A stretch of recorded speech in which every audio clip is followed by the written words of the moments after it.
नमस्कार विद्यार्थी मित्रो, एकलव्य स्टडी सर्कलमध्ये तुमचं स्वागत आहे। मी शिवाजी माने सर।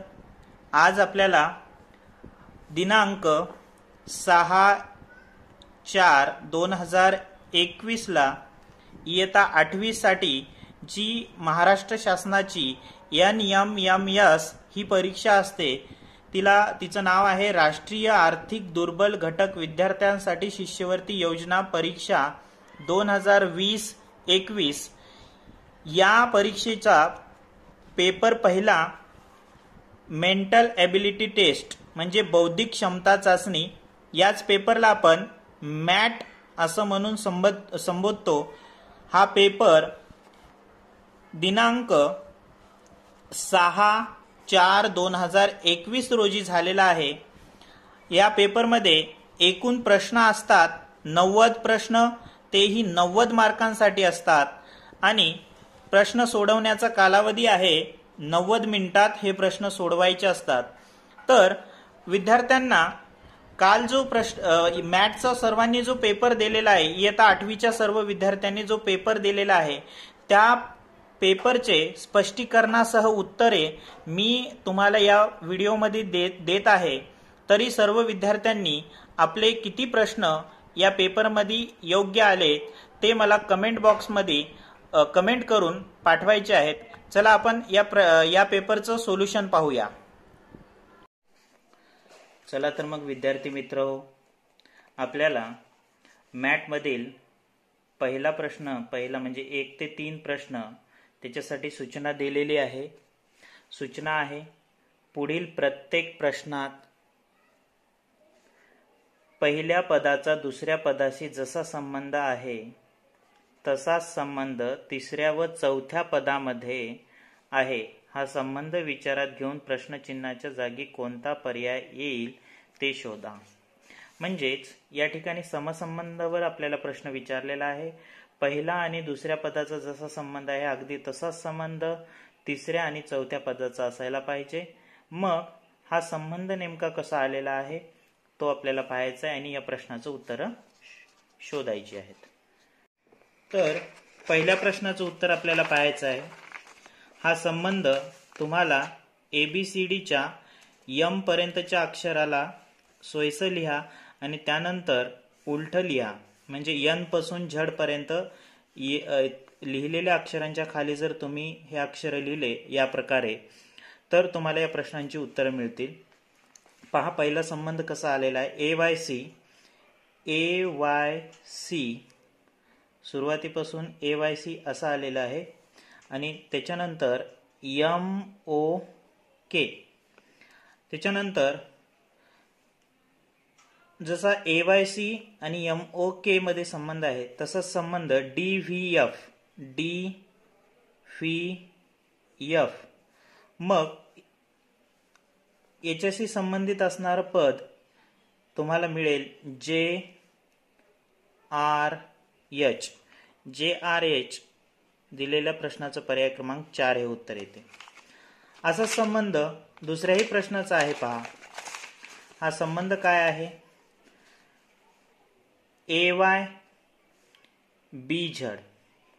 AYBZ आणि शेवटी दिलेला आहे संबंध MOLN। मग असा संबंध EUFV मध्ये असेल। पहा EUFV बरोबर आहे, EUFV। मग या ठिकाणी 2 पद सोडलेली आहे, आपल्याला शेवटून 2 पद सोडायची आहेत। ही वाली 2 सोडली। मग आता काय संबंध असेल तर ISHR हा संबंध असेल। ISHR दिलेल्या पर्यायामध्ये पर्याय क्रमांक 1 हे आपलं उत्तर असेल। चला तर मग प्रश्न क्रमांक 3चं उत्तर पाहूया।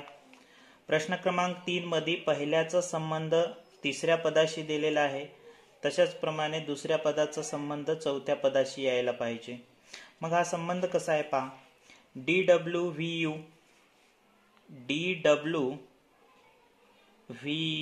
अशी अक्षर घेतलेली आहे। DWVU. माग एक पद सोडून मागे गेलं, पहिल्या पदाचा दुसऱ्या पदाशी संबंध, पहिल्या पदाचा तिसऱ्या पदाशी संबंध. एक अक्षर म्हणजे डीच्या नंतरचं सी सोडलं, BYXW या पद्धतीने घेतलेलं आहे, BYXW. मग दुसऱ्या पदाचा चौथ्या पदाशी संबंध कसा आलेला पहा. दुसरं पद आहे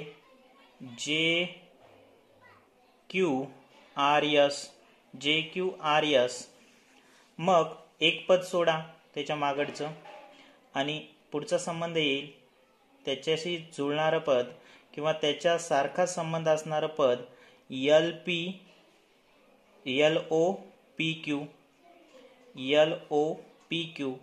LOPQ दिलेल्या पर्यायामध्ये पर्याय क्रमांक 3 ला आहे, म्हणून पर्याय क्रमांक 3 हे या प्रश्नाचं उत्तर असेल.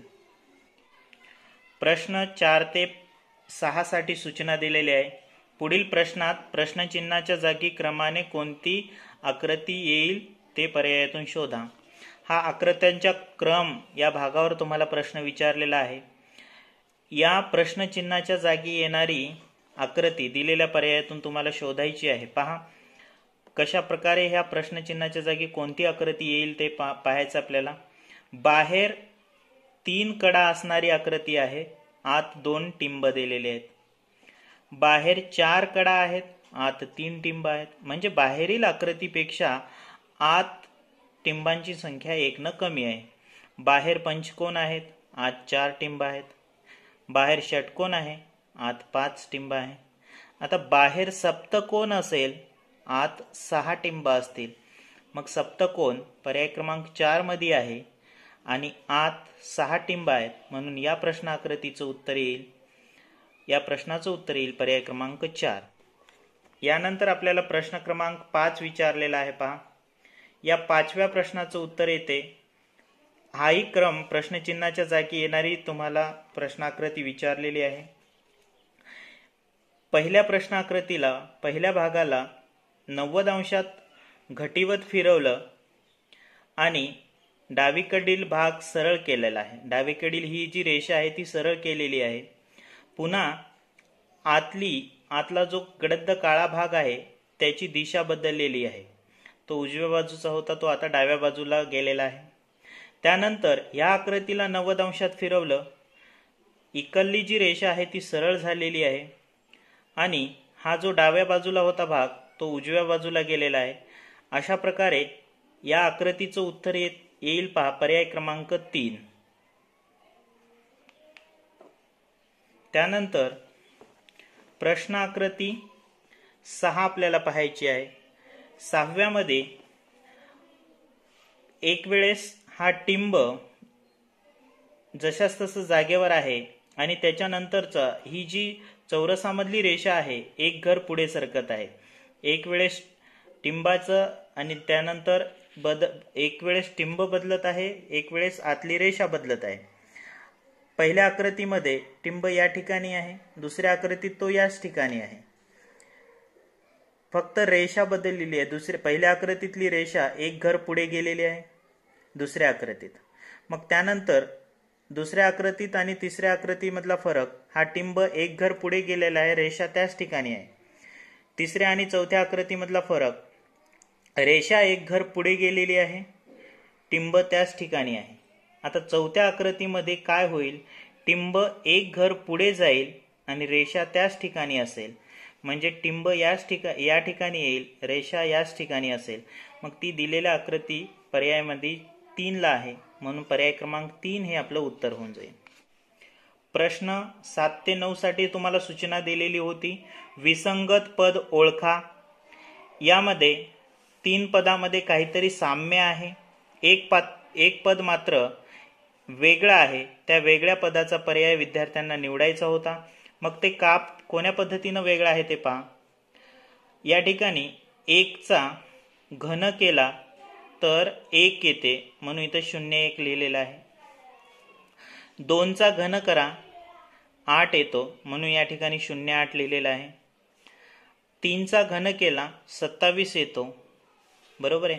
मग पहिल्या अंकाचा घन त्याच्यानंतरचे दुसरा आणि तिसरा अंक आहे.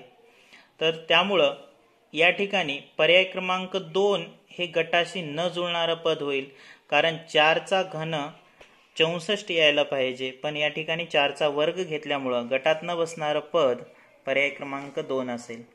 प्रश्न 8 पहा.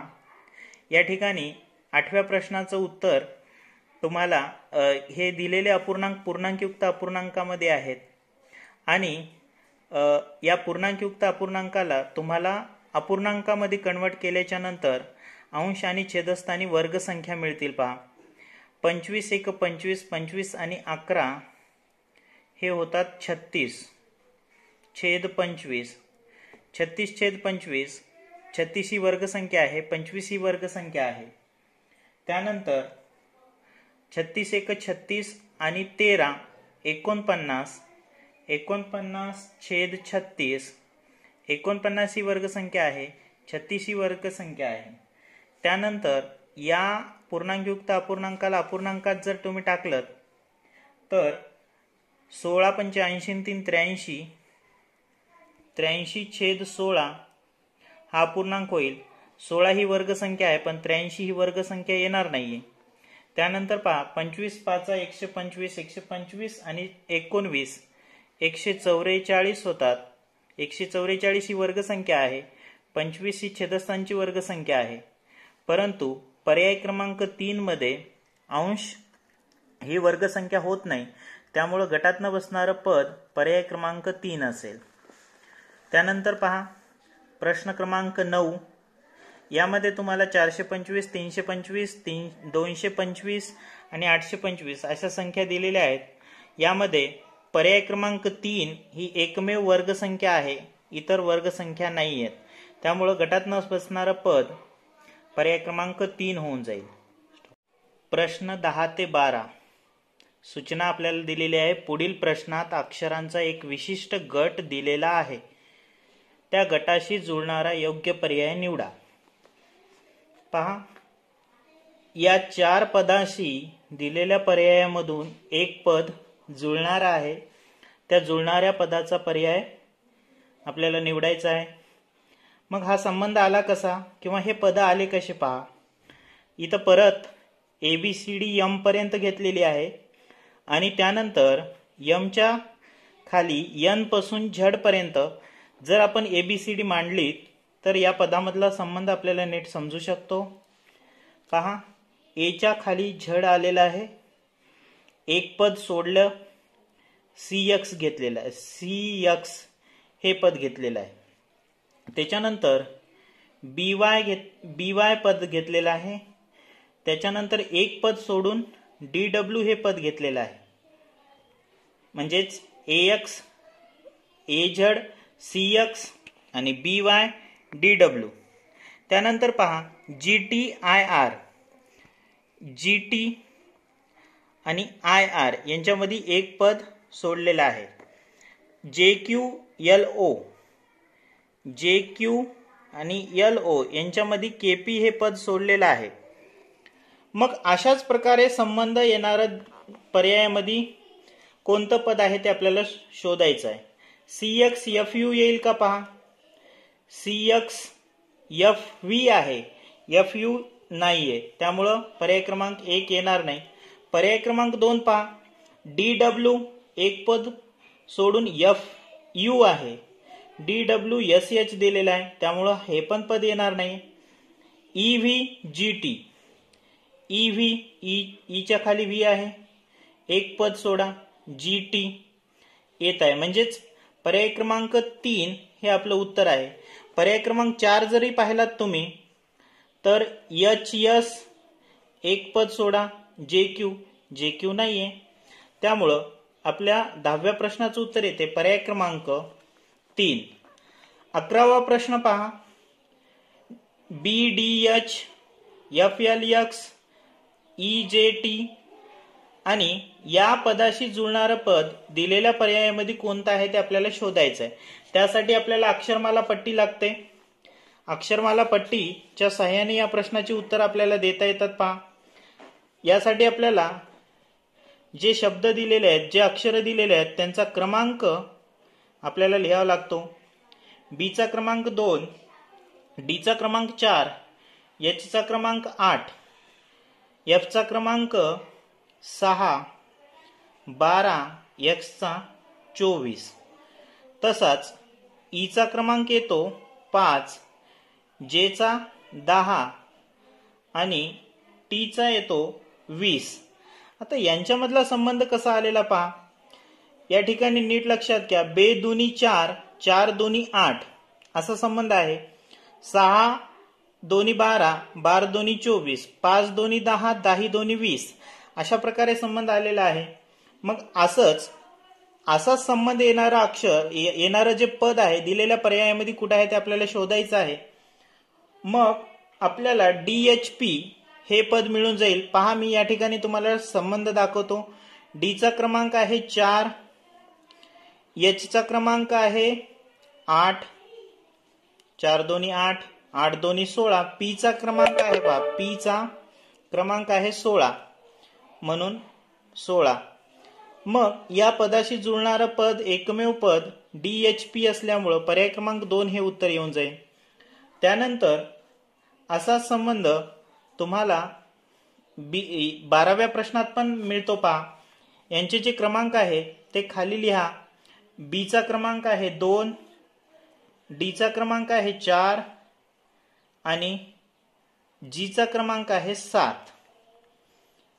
ईचा क्रमांक येतो 5, जेचा क्रमांक येतो 10 आणि पीचा क्रमांक येतो 16. त्याचप्रमाणे एचचा क्रमांक येतो 8, पीचा क्रमांक येतो 16, वायचा क्रमांक येतो 25. आता काय आहे यांच्यामधला संबंध. पहिल्या 2 पदांची बेरीज केली किंवा पहिल्या 2 अक्षरांच्या जे क्रमांकाची बेरीज करून त्याच्यामध्ये 1 मिळवलं की पुढचं अक्षर घेतलेलं आहे पहा. 4 आणि 2 6, 6 मध्ये 1 मिळवा, 7वं अक्षर जी आहे. तसंच 5 आणि 10 15, 15 मध्ये जर 1 मिळवलं तर 16, 8 आणि 16 24 होतात. 8 आणि 16 यांची बेरीज होते 24, 24 मध्ये जर 1 मिळवलं, वाय हे 25वं अक्षर त्याच्यानंतर घेतलेलं आहे.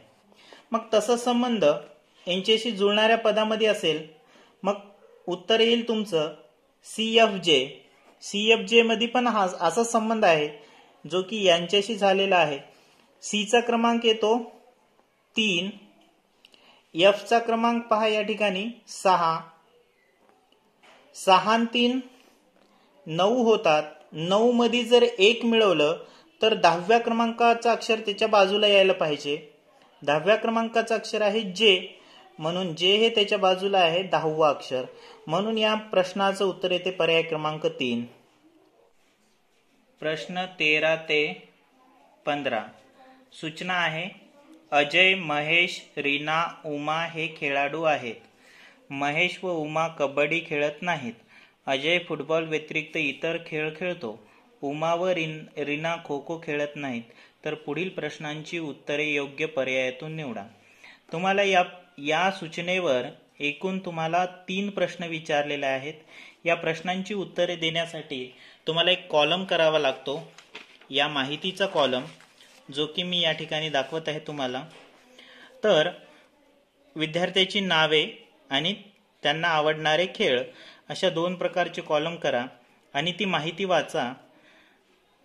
अजय, महेश, रीना, उमा हे खेळाडू आहेत म्हणून यांची नावे, खेळाडूंची नावे इकडे लिहिलेली आहेत आणि त्यांना आवडणारे खेळ मी डाव्या साईडला लिहिलेले आहेत. महेश व उमा कबड्डी खेळत नाहीत. कबड्डी खेळत नाहीत. महेश आणि उमा यांना गुणिलेचं चिन्ह द्या, खेळत नाहीयेत.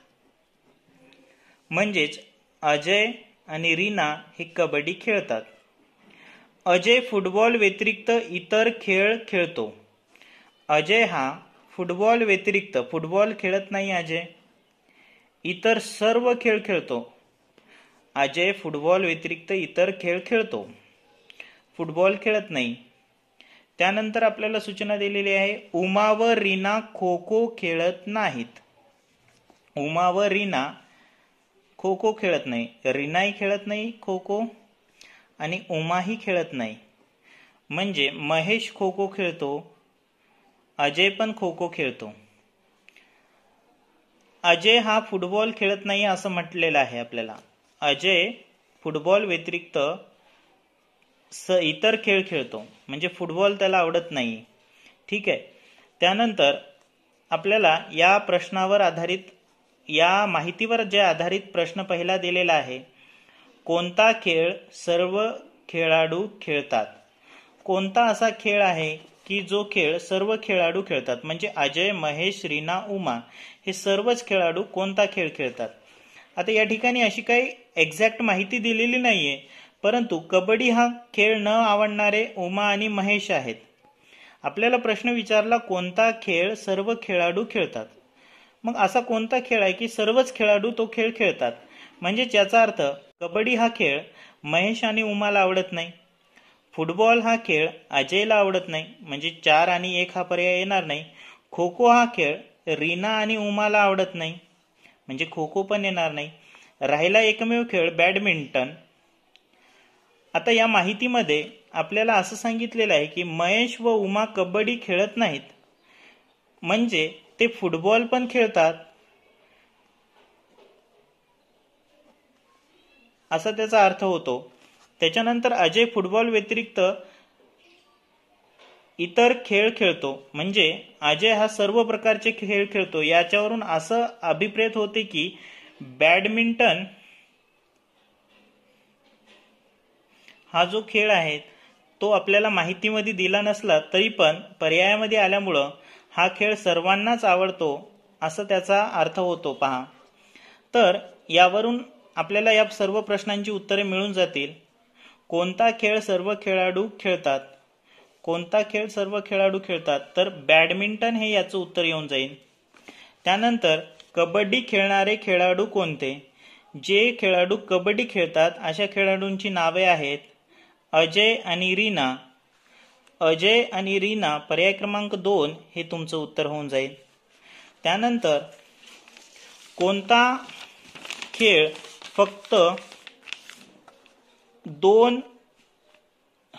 कोणता खेळाडू फक्त 2 खेळ खेळतो. कोणता खेळाडू फक्त 2 खेळ खेळतो. आता अजय हा 3 खेळ खेळणारा खेळाडू आहे. महेश हा 3 खेळ खेळणारा खेळाडू आहे. रीना पण 3 खेळ खेळणारा खेळाडू आहे. उमा हा फक्त 2च खेळ खेळणारी खेळाडू आहे. म्हणून तुमच्या या प्रश्नाचं उत्तर येते पर्याय क्रमांक 4 उमा.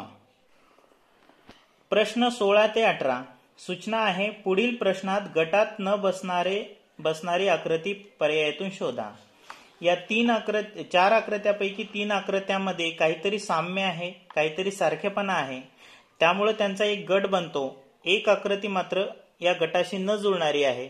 मग त्या आकृतीच्या पर्याय क्रमांकाचं वर्तुळ विद्यार्थ्यांना गोल करायचं होतं. तर यामध्ये गटाची न जुळणारं पद तुम्हाला पर्याय क्रमांक 3 होईल. म्हणजे पर्याय क्रमांक 2 ला फिरवून जर 1च्या स्थितीत आणलात तर ती 1 सारखी दिसेल, आणि पर्याय क्रमांक 4 ला फिरवून 1च्या स्थितीत आणा, ती 1 सारखीच दिसेल. पण पर्याय क्रमांक 3 ला जर फिरवून 1च्या स्थितीत आणलात तर जो टिंब आहे, काळा टिंब, तो तुमचा उजव्या साईडला दिसेल आणि इतर आकृत्यांची टिंब डाव्या साईडला असतील. त्यामुळं गटात न बसणारं जे पद आहे ते पर्याय क्रमांक 3 आहे. प्रश्न 17 आपल्याला दिलेला आहे. पहा, यामध्ये गटाशी न जुळणारं पद होऊन जाईल. तर पहा, हे वर्तुळाकार चिन्हाला रेष असणारे हे जे 3 चिन्ह एकाच दिशेला आणि हे 2 चिन्ह वेगळ्या दिशेला, दुसऱ्या म्हणजे वरच्या दिशेला, हे 3 चिन्ह खालच्याच दिशेला आणि अर्धवर्तुळाकार चिन्ह वरच्या दिशेला आहेत. या ठिकाणी अर्धवर्तुळाकार चिन्ह खालच्याच दिशेला, म्हणजे कुठलेही 3 चिन्ह खालच्या दिशेला आणि इतर 2 चिन्ह वरच्या दिशेला, अशा प्रकारे हा संबंध असल्यामुळं पर्याय क्रमांक 2, 3 आणि 4 यांचा एक गट बनतो. गटाशी न जुळणारं पद पर्याय क्रमांक 1 होईल. प्रश्न 18 पहा. 18व्याला 18व्या प्रश्नाचं उत्तर येऊन जाईल पर्याय क्रमांक 3.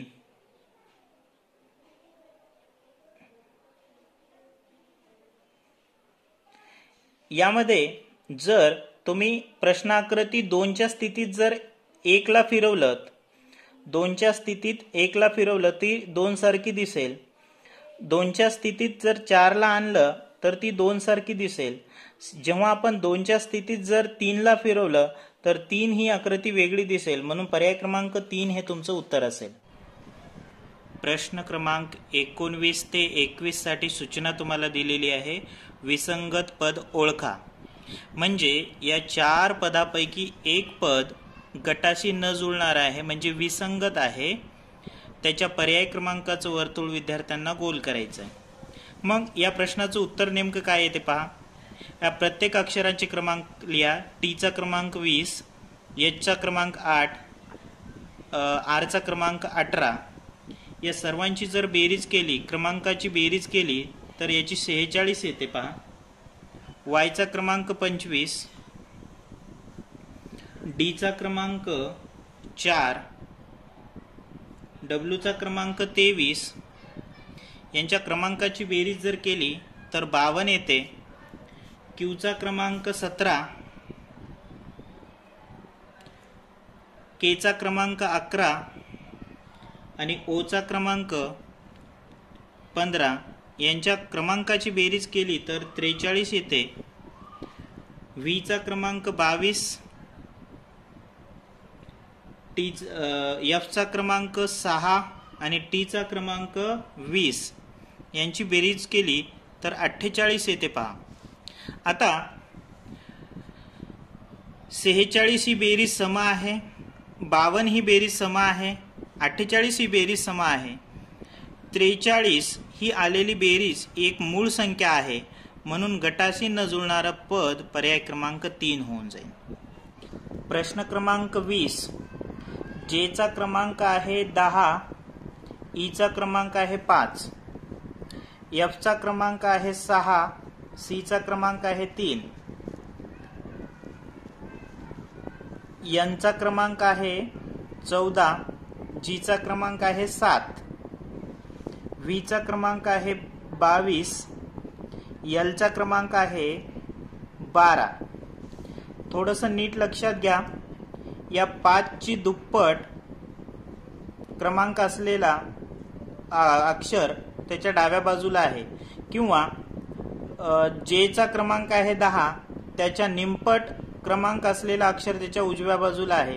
एफचा क्रमांक आहे 6 त्याच्या निमपट क्रमांक असलेलं अक्षर त्याच्या उजव्या बाजूला आहे.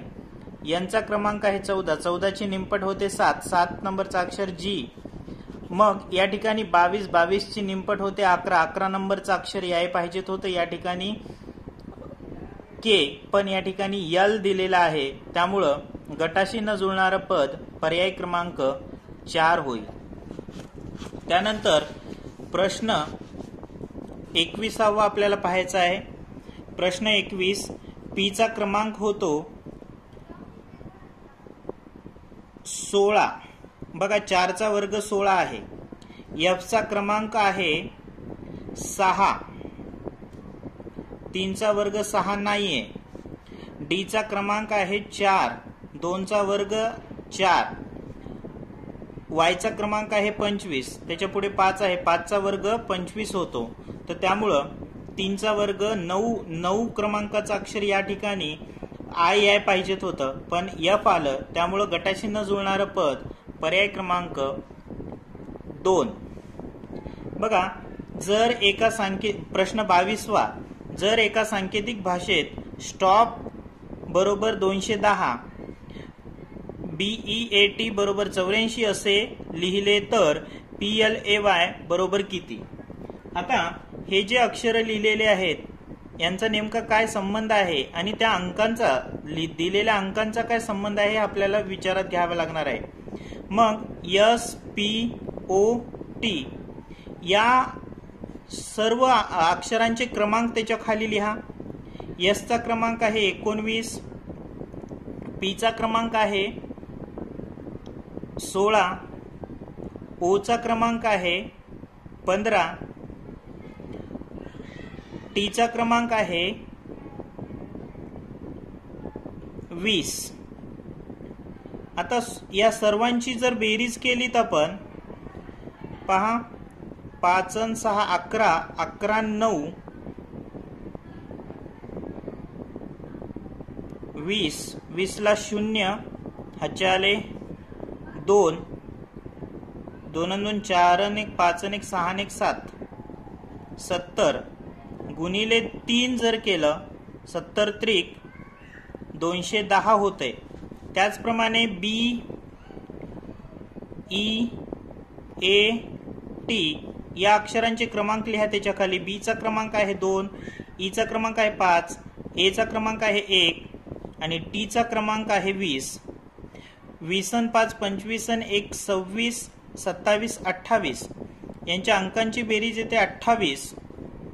क्रमांकांची बेरीज 28 आली। 28 ला जर तुम्ही 3 न गुणलं तर 84 येते। पहा 8 त्रिक 24 ला 4 हातचे आले 2, 3 दोन्ही 6 7 8 84 आलं। तसंच मग आपल्याला PLAY या शब्दाचे क्रमांक लिहावे लागतील। त्याच्या खाली पी चा क्रमांक आहे 16, एल चा क्रमांक आहे 12, ए चा क्रमांक आहे 1, वाय चा क्रमांक आहे 25। 25 1 12 आणि 16 यांची बेरीज करायची आहे। पहा आपल्याला 5 आणि 1 6 7 8, 8 आणि 6 14 ला 4 हातच्या आला 1 1 आणि 1 2 3 4 5, 54 ही बेरीज आलेली आहे। 54 गुणिले जर 3 केलं 4 त्रिकम 12 ला 2 हातच्या आला 1, 5 आणि 3 8 आणि 5 त्रिक 15 आणि 1 16, 162 हे उत्तर येते। मग प्ले हा शब्द 162 या अक्षराने दर्शवणार म्हणून पर्याय क्रमांक 2 हे आपलं उत्तर येऊन जाईल। प्रश्न 23वा, एका सांकेतिक भाषेत जर EAST बरोबर 9 तर त्याच सांकेतिक भाषेत NORTH बरोबर किती? हा प्रश्न सुद्धा अतिशय सोपा होता।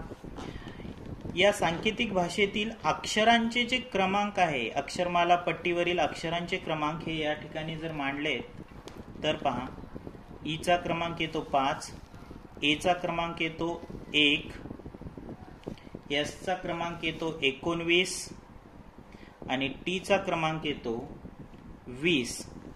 यांची जर आपण या अक्षरमालेतील जे अक्षरांचे क्रमांक आहेत जे आपण काढलेले आहेत या सर्वांची आपण बेरीज केली म्हणजेच 5 अधिक 1 6, 6 अधिक 19, 19 अधिक 20 या सर्वांची जर बेरीज केली तर बेरीज येते पहा 45 आणि या 45च्या अंकांची बेरीज केलं तर तुमचं 9 येते। म्हणजे EST हा शब्द 9 असा लिहितात। मग नॉर्थ हा शब्द NORTH हा शब्द सुद्धा या सांकेतिक भाषेत अशा प्रकारे लिहिला जाईल। पहा यांचा क्रमांक येतो 14, ओ चा क्रमांक येतो 15, आर चा क्रमांक येतो 18, टी चा क्रमांक येतो 20 आणि एच चा क्रमांक येतो 8। या सर्वांची जर बेरीज केली 14, 15, 18, 20, 8 या सर्वांची जर बेरीज केली तर ती येते 75 आणि 75च्या अंकांची बेरीज येते 7 आणि 5 12। म्हणून तुमचं उत्तर येते पर्याय क्रमांक 4। त्यानंतरचा प्रश्न आहे प्रश्न क्रमांक 24, एका सांकेतिक भाषेत जर ARMY हा शब्द EUOZ असा लिहिला तर त्याच सांकेतिक भाषेत FUND हा शब्द कसा लिहाल? पहा ARMY आर्मी हा शब्द कसा लिहितात पहा। प्रत्येक अक्षराच्या खाली ते अक्षर लिहा। U, M हा शब्द O असा दर्शवतात आणि Y हा शब्द Z हा। आता पहा ए चा क्रमांक येतो 1, 1 मध्ये जर 4 मिळवलं +4 तर 5व्या क्रमांकाचा अक्षर U येते। आरचा क्रमांक येतो 18. 18 मध्ये जर 3 मिळवलं अधिक 3 जर केलं तर 18 आणि 3 होतात 21. 21व्या क्रमांकाचा अक्षर येते यू. मग अधिक 2 यमचा क्रमांक आहे 13. मग ओचा क्रमांक येते 13 अधिक 2 15व्या क्रमांकाचा अक्षर ओ आणि अधिक 1 अधिक 4 अधिक 3 अधिक 2 अधिक 1 चा फरक आहे. वायचा क्रमांक येतो 25. 25 मध्ये जर 1 मिळवलं तर 26व्या क्रमांकाचा अक्षर झड येते. तशाच प्रकारे हा फाउंड हा शब्द सुद्धा लिहावा लागेल. आता मी या फाउंड या शब्दाचे क्रमांक लिहितो पहा. एफचा क्रमांक आहे 6, यूचा क्रमांक आहे 21, एनचा क्रमांक आहे 14 आणि डीचा क्रमांक आहे 4. आता 6 मध्ये जर तुम्ही पहिल्यांदा 4 मिळवावं लागेल, अधिक 4चा फरक आहे. 6 मध्ये जर 4 मिळवले तर 10 उत्तर येते. 10व्या क्रमांकाचा अक्षर तुमचं जे येईल. 21 मध्ये जर तुम्ही 3 मिळवले तर तुमचं उत्तर येते 24 आणि 24व्या क्रमांकाचा अक्षर येते यक्स. आता 2 मिळवावे लागतील. 14 मध्ये जर 2 मिळवले तर उत्तर येते तुमचं 16. 16व्या क्रमांकाचं अक्षर आहे पी आणि 4 मध्ये 1 मिळवलं तर तुमचं उत्तर येते 5. 5व्या क्रमांकाचं अक्षर आहे ई. JXPE पर्याय क्रमांक 2 हे तुमचं उत्तर येऊन जाईल त्याच सांकेतिक भाषेत. फाउंड हा शब्द JXPE असा लिहाल. त्यानंतर प्रश्न आहे 25वा. एका सांकेतिक भाषेत जर ABOVE हा शब्द ZYLEV असा लिहिला तर त्याच सांकेतिक भाषेत राईट हा शब्द कसा लिहाल. तर पहा हाही प्रश्न खूप सोपा आहे. यासाठी आपल्याला झडपर्यंतची अक्षरमाला पट्टी लागेल. तर नीट समजून घ्या हा प्रश्न. ABOVE हा शब्द कसा लिहिलेला आहे तर झड बी साठी वाय वापरलेला आहे, ओ साठी एल वापरलेला आहे, व्ही साठी ई वापरलेला आहे आणि ई साठी व्ही वापरलेला आहे. हा संबंध कसा आलेला पहा. डावीकडून ए चा क्रमांक येतो 1 तर उजवीकडून झडचा क्रमांक येतो 1. डावीकडून पहिला अक्षर उजवीकडून पहिला अक्षर. डावीकडून दुसरा अक्षर येते बी. डावीकडून क्रमांक बी चा 2. मग उजवीकडून बी चा क्रमांक दुसऱ्या क्रमांकाचा अक्षर वाय त्याच्या खाली. डावीकडून ओ चा क्रमांक येतो 15. उजवीकडून 15व्या क्रमांकाचा अक्षर यल पहा त्याच्या खाली यल घेतलेला आहे. डावीकडून व्ही चा क्रमांक येतो 22 तर उजवीकडून 22व्या क्रमांकाचा अक्षर आहे ई खाली आहे. डावीकडून ई चा क्रमांक आहे 5. उजवीकडून 5व्या स्थानाचा अक्षर आहे व्ही ई व्ही घेतलेला आहे. त्याचप्रमाणे हा राईट हा शब्द सुद्धा आपल्याला लिहायचा आहे. डावीकडून आर चा क्रमांक आहे 18. मग उजवीकडून 18व्या क्रमांकाचा अक्षर आय. राईट हा शब्द लिहिताना आय चा क्रमांक डावीकडून 9. मग उजवीकडून 9व्या क्रमांकाचा अक्षर आहे आर. जी डावीकडून जी आहे 7व्या क्रमांकावर, उजवीकडून 7व्या क्रमांकावर असणारा अक्षर टी IRT. त्याच्यानंतर डावीकडून एच आहे 8व्या क्रमांकावर, उजवीकडून 8व्या क्रमांकावरचा अक्षर आहे यस. डावीकडून टी चा क्रमांक आहे 20. उजवीकडून 20व्या स्थानी असणारा अक्षर आहे जी. मग तुमचं उत्तर येईल म्हणजे राईट हा शब्द सांकेतिक भाषेत IRTSG असा लिहिला जाईल. IRTSG दिलेल्या पर्यायामध्ये पर्याय क्रमांक 4 ला आहे म्हणून उत्तराचं चौथं वर्तुळ तुम्ही गोल करा. त्यानंतर प्रश्न आहे 26वा. हा समसंबंध या भागावर आधारित हा प्रश्न आहे. तर पहा, पहिल्या आकृतीचा दुसऱ्या आकृतीशी जसा संबंध आहे अगदी तसा संबंध तिसऱ्या आणि चौथ्या आकृतीचा असतो. हा समसंबंधवरील प्रश्न 26व्या प्रश्नाचं उत्तर काय येते पहा. पहिल्या आकृतीची आरशातील प्रतिमा दुसरी आकृती आहे. पहिल्या आकृतीची आरशातील प्रतिमा दुसरी आकृती आहे. अशाच प्रकारचा संबंध इथं येईल. तिसऱ्या आकृतीची आरशातील प्रतिमा चौथी आकृती असायला पाहिजे. मग ही आरशातील प्रतिमा पर्याय क्रमांक 4 मध्ये आहे. म्हणून या प्रश्नाचं उत्तर 26व्या प्रश्नाचं उत्तर येते पर्याय क्रमांक 4. प्रश्न क्रमांक 27 हाही समसंबंधावरच विचारलेला आहे. पहा, पहिल्या आकृतीची आरशातील प्रतिमा दुसरी आकृती आहे. मग दुसऱ्या आकृतीची आरशातील प्रतिमा काय असायला पाहिजे पहा.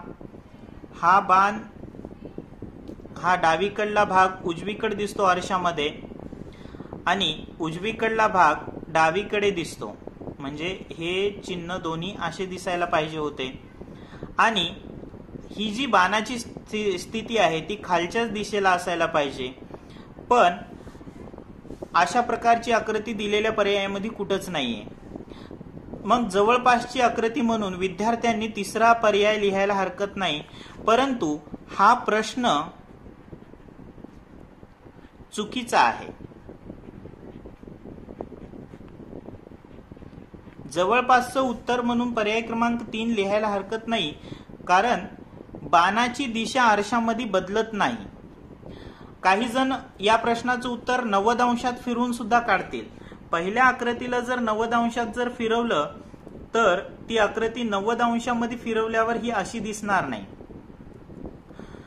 तर याचं उत्तर पर्याय क्रमांक 3च येईल, तेही आरशातील प्रतिमेनुसार. पण हा प्रश्न मुळात चुकीचा आहे. त्यानंतरचा प्रश्नाकडे येतो मी. पहा, पहिल्या आकृतीला 90 अंशात घटीवत फिरवलेलं आहे. 90 अंशात घटीवत फिरवलं आणि त्याचं पाण्यातील प्रतिबिंब घेतलेलं आहे. पहिल्या आकृतीला 90 अंशात घटीवत फिरवून त्याचं पाण्यातील प्रतिबिंब घेतलेलं आहे.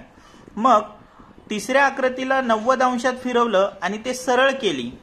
सरळ केल्याच्या नंतर तिचं पाण्यातील प्रतिबिंब जर घेतलं तर पर्याय क्रमांक 2 तुम्हाला उत्तराकृती मिळेल. म्हणून या प्रश्नाचं उत्तर पर्याय क्रमांक 2 येईल. प्रश्न क्रमांक 29 ते 31 सूचना आहे. पुढील प्रश्नात अक्षरांची किंवा अंकांची लयबद्ध मांडणी दिली आहे. लयबद्ध मांडणीवर प्रश्न आहे. या प्रश्नाचं उत्तर काढताना आपण प्रश्न क्रमांक 29 सोडवणार आहात. पहा, प्रश्नाचं उत्तर काढताना अक्षरांची किती संख्या आहे ते मोजतो. तर या मांडणीमध्ये एकूण संख्या आहे 12. आपल्याला 3-3चे भाग करावे लागतील. 3चा भाग, हा 3चा भाग, पुन्हा 3चा भाग आणि राहिलेले 3 पद. आता पहा, ही मांडणी कशा प्रकारे आलेली आहे पहा. तर 4चे भाग करावे लागले असते. हे पहा, BA इथं येते BC, BABC अशी लयबद्ध मांडणी आहे. BABC, BABC, BABC म्हणजे उत्तर येईल BACC. BACC पर्याय क्रमांक 4 हे तुमचं उत्तर असेल.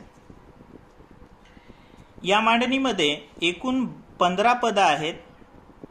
तर या मांडणीमध्ये तुम्हाला 6चा पहिला कॉलम, दुसरा कॉलम बनवावा लागेल, तोही 6चा आणि त्याच्यानंतरचा मात्र 3चा. या मांडणीमध्ये लयबद्धता कशी आलेली आहे. BAABA पहा, BAA म्हणजे BAA, त्याच्यानंतर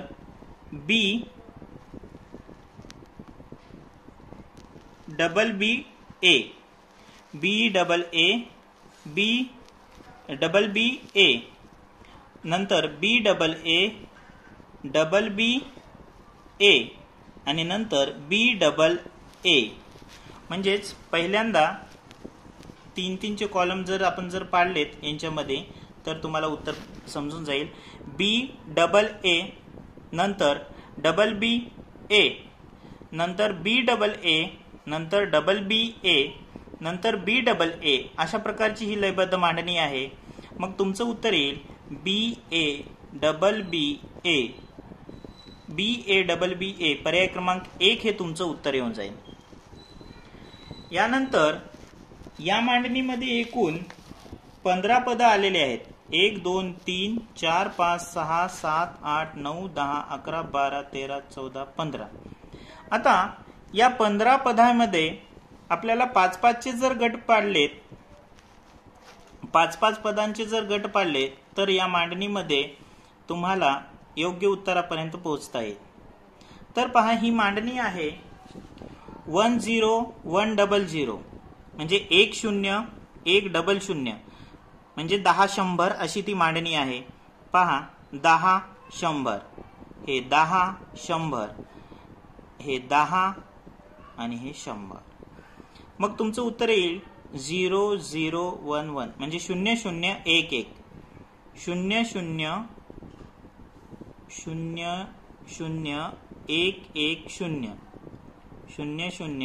001110. दिलेल्या पर्यायामध्ये पर्याय क्रमांक 2 ला हे तुमचं उत्तर असल्यामुळं उत्तराचं दुसरं वर्तुळ विद्यार्थ्यांनी गोल करायचं.